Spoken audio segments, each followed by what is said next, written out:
What's up, guys? Welcome back to the channel. Today's episode is 4 tricky techniques that you can throw that people don't see coming. And these type of techniques that we see guys like Michael Page or Sanchai throw can actually be very effective because they just kind of come out of nowhere and people get caught with these techniques that are just a little unorthodox and they're not used to. So I'm going to roll the intro and we're going to dive in to 4 techniques which you might want to add to your arsenal.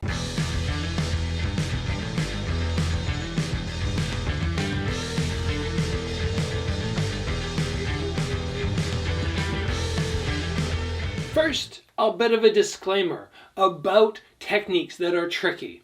Very often, you're using distraction techniques to make sure that the actual thing you're going to throw lands, but you just do some movement beforehand to create an opening or to distract them. Now, when we do that, very often it draws away from the power of the technique that's actually going to land. And this is why very often we see techniques that are tricky and distracting not actually land knockout blows. So just keep that in mind. That's my disclaimer. These techniques are not designed necessarily to put people down. They're more look over here and then hit them with something else, which is fantastic. It's fantastic to fake and land shots, even if you're not scoring massive knockdowns. And guys, take a look at my apparel today. I actually got to do a full sparring session in this the other day. That video will be up very soon, and I wanted to try it out and just see movement-wise how it felt. And this is actually some gear sent over to me from XMartial, and I like these shorts. I'm not a big fan of short shorts sometimes because I find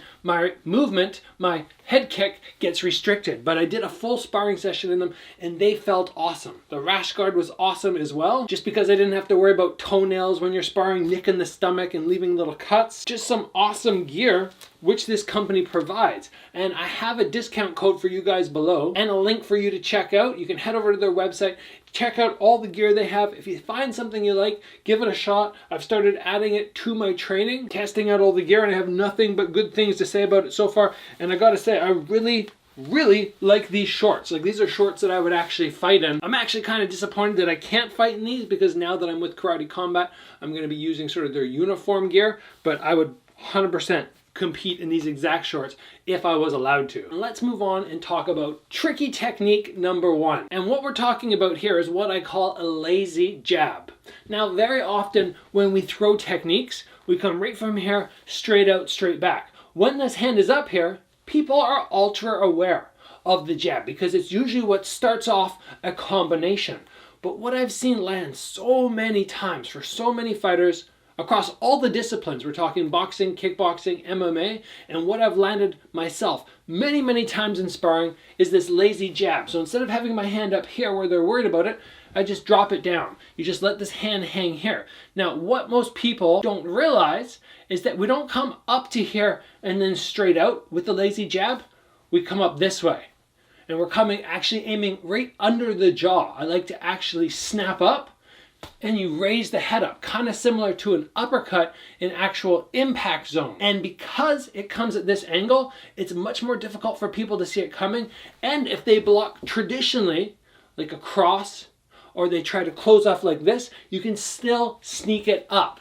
Now, as I said before, it's not the hardest jab, it's not the most powerful jab, but if you're just down here and just bump, bump, it works very nicely. And the great thing is, it doesn't need to be a knockout jab because if you stun the guy, then you can follow up with your power shots after. So try the lazy jab, but be aware that as soon as you drop your hand here, it's much harder for you to be defensively sound. You need to then rely on head movement or footwork as opposed to proper parrying, which you will do with your hands up. Technique number 2 is something we see Sanchai do very often, and he'll throw the round kick, he'll throw the round kick, he'll fake the round kick, and then come down the middle.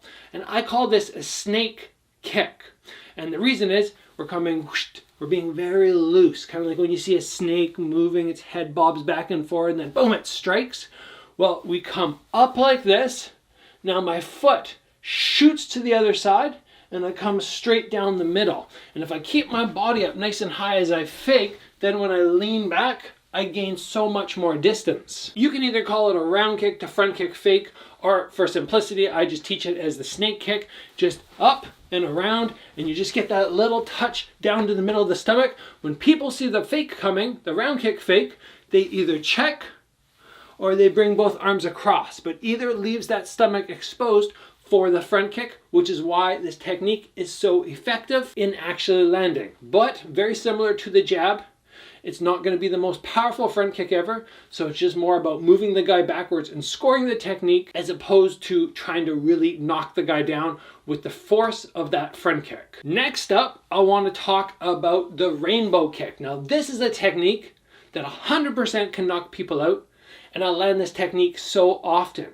What we're doing is we're dropping our head level and disguising with a cross. I drop, I throw my cross, I drop, I throw my cross. Once I've landed a couple crosses to the body and I see the guy going like this and exposing his head, I come down, I stay down, I leave this hand out, and the timing is not 1, 2, it's kind of boop. I come 1 and up to the head kick. The big trick on this one is to make sure my head stays low and I actively look down as opposed to looking up where they know I'm going to do a height switch. I look down, I drop my head to the side, I keep my head down, I engage a big pivot, boom, right up to the head. And keeping your body lower down allows you to land with the foot normally when you would feel too jammed. If I feel jammed here and I'm going, oh, there's no way I can throw a round kick up to the head, I drop my head, I lean back a little bit, and now I'm landing at the exact perfect spot to come right up to either the side of the neck or the side of the head. This is a technique that I've landed so many times, but I actively have to pull it to make sure I'm not dropping sparring partners. And the final tricky technique that I'm going to show you guys today is something that Sugar Ray Leonard utilized many times in his fight, and I was always so impressed that he was able to land this that I actually tried it in sparring and I went, holy smokes, it works. And this works about 50% of the time, which is crazy because all we're going to do is we're going to have our hands up here. We're going to take this hand and we're going to do a big circle. And as we circle, we step forward and we jab. And it's just a distraction technique. I'm just moving around, boom, boom. And it's just somebody seeing this big arm just whoa, and they go, whoa, what the heck is that? And they lose focus for a split second on this arm. And then I just come down the middle with my own jab. It's from out here, moving around, boom. I can't tell you how many times this has landed and how every time I just get a little chuckle inside going, I can't believe that worked. Because in all honesty, it's never worked on me. I've had people try this on me and it's never worked. Every time they go like this, I go, this hand is not a danger. What's the other hand doing? And then if they come for a jab or a kick or whatever, I'm always ready. But that doesn't mean it won't work on many other people. So try it out. You just move around, just go big circle. You do this out of range and you step forward with the jab.